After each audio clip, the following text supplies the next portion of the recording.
आगामी फागुन 21 गते देशमा चुनाव हुँदैछ र यो चुनावमा राष्ट्रिय स्वतन्त्र पार्टीले आगामी सरकारका प्रधानमन्त्रीको उम्मेद्वार भन्दै बालेन्द्र शाह अर्थात् बालेनलाई अघि सारेको छ। बालेनले माघ 6 गते झापा क्षेत्र नम्बर 5 बाट उम्मेदवारी दर्ता समेत गराएका छन्। जेनजी आन्दोलन र त्यसपछि सिर्जना भएको राजनीतिक संकटका बीच देशमा अन्तरिम सरकार आएको थियो। उक्त सरकारले घोषणा गरेको चुनाव अर्थात् फागुन 21 को चुनावमा रासोपाले बालेनलाई प्रधानमन्त्रीको उम्मेद्वार भन्दै अघि सारे पनि नेपालमा प्रत्यक्ष रूपमा प्रधानमन्त्री छान्ने व्यवस्था भने छैन। तर विभिन्न दल र पार्टीहरूले आगामी प्रधानमन्त्रीको उम्मेद्वार भन्दै आफ्नो दलका चर्चित नेताहरूलाई अघि सारेका छन्। कांग्रेसमा गगन थापा, एमालेमा केपी शर्मा ओली र रासोपामा बालेन यिनै अनुहारहरू हुन्। बालेनले झापा क्षेत्र नम्बर 5 बाट जित्छन् वा ओलीले, त्यो चुनावको नतिजामा भर पर्ने कुरा हो। तर बालेन वा अरू कुनै नेता नेपालको प्रधानमन्त्री बन्नका लागि प्रक्रियाहरू कस्ता छन् त? के बालेनले चुनाव जित्न साथ उनी प्रधानमन्त्री हुन पाउँछन् वा यसका लागि अरू कुनै प्रक्रिया पूरा गर्नुपर्छ? आज हामी नेपालमा प्रधानमन्त्री नियुक्तिको प्रक्रिया र यसको व्यवस्था बारेमा कुरा गर्नेछौँ।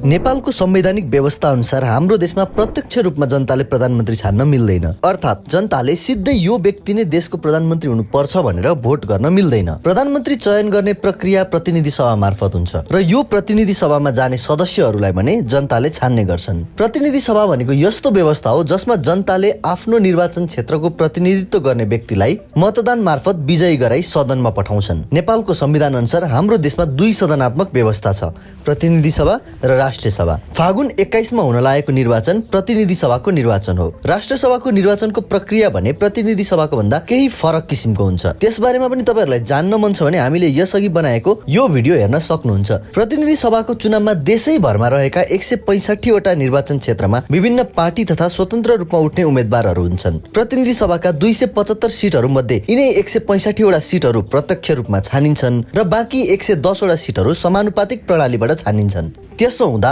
अब बालेन देशको प्रधानमन्त्री बन्नका लागि सबैभन्दा पहिला त प्रतिनिधि सभाको सदस्य हुनुपर्छ। यसका लागि उनले आफ्नो मेयर पदबाट राजीनामा दिएर झापा क्षेत्र नम्बर 5 बाट आगामी चुनावका लागि उम्मेदवारी पनि दर्ता गराएका छन्। अब प्रतिनिधि सभा सदस्य बन्नका लागि बालेनले आफूले उम्मेदवारी दिएको झापा क्षेत्र नम्बर 5 बाट चुनावमा जित निकाल्नुपर्छ। अर्थात् उनले केपी शर्मा ओली र झापा क्षेत्र नम्बर 5 मा उठेका अन्य उम्मेदवारहरूलाई पराजित गर्नुपर्ने हुन्छ र उनले चुनावमा जित निकालेमा उनी नेपालको प्रधानमन्त्री बन्ने पहिलो ढोका खुल्छ। त्यसपछिको प्रक्रिया भने बालेनको जितमा मात्रै भर पर्ने नभएर उनको पार्टी र समग्र निर्वाचनको रिजल्टमा आधारित हुन्छ।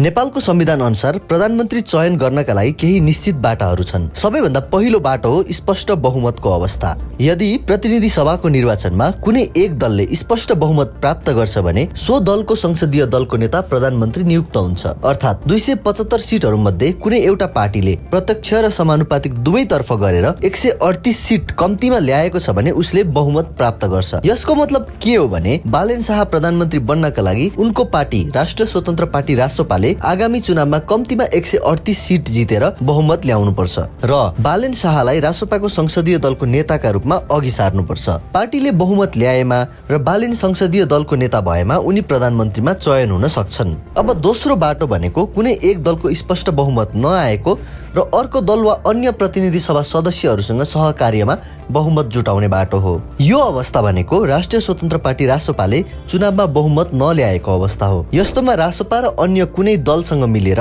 बहुमत जुटाउनु पर्ने हुन्छ र यी दलहरूको समर्थनमा नै बालेन प्रधानमन्त्री बन्न सक्छन्। यदि बालेन यसरी प्रधानमन्त्री बने भने उनले नियुक्ति भएको 30 दिन भित्रमा प्रतिनिधि सभाबाट विश्वासको मत लिनुपर्ने व्यवस्था संविधानमा गरिएको छ र विश्वासको मत लिन नसकेमा यसरी नियुक्त भएको प्रधानमन्त्री पदबाट बाहिरिनुपर्छ। तेस्रो बाटो भनेको संसदको सबैभन्दा बढी सिट भएको दलको संसदीय नेताको रूपमा जाने बाटो हो। सिधा बहुमत नआएको र गठबन्धन पनि हुन नसकेको अवस्थामा प्रतिनिधि सभामा रहेका विभिन्न दलहरू मध्ये सबैभन्दा धेरै सिट भएको दलको संसदीय नेता नेपालको प्रधानमन्त्रीमा नियुक्त हुन सक्छन्। यस्तो अवस्था भनेको रासोपाले बहुमत पनि नल्याएको र कसैसँग पनि गठबन्धन नभएको अवस्था हो। तर संसदका दलहरू मध्येमा सबैभन्दा धेरै सिट रासोपासँग छ भने यस्तो अवस्थामा बालेन प्रधानमन्त्री प्रधानमन्त्री बन्न सक्ने अवस्था रहन्छ। तर यसरी प्रधानमन्त्री नियुक्त भएको 30 दिनभित्रमा उनले विश्वासको मत लिनै पर्छ। तर यदि यी तीनैवटा प्रक्रियाबाट पनि प्रधानमन्त्री छान्न सकिएन भने के हुन्छ त? यदि त्यस्तो अवस्था आयो भने कुनै पनि प्रतिनिधि सभा सदस्यले बहुमत जुटाएर आएमा राष्ट्रपतिले त्यस्तो सदस्यलाई प्रधानमन्त्री नियुक्त गर्न सक्छन्। यो प्रक्रिया मार्फत बालेन प्रधानमन्त्री हुनका लागि प्रतिनिधि सभाका सबै सदस्य मध्ये कम्तीमा 138 अर्थात बहुमत उनले जुटाउन सक्नुपर्छ। यसरी प्रधानमन्त्री नियुक्त भएको व्यक्तिले पनि विश्वासको मत अनिवार्य रूपमा लिनुपर्छ।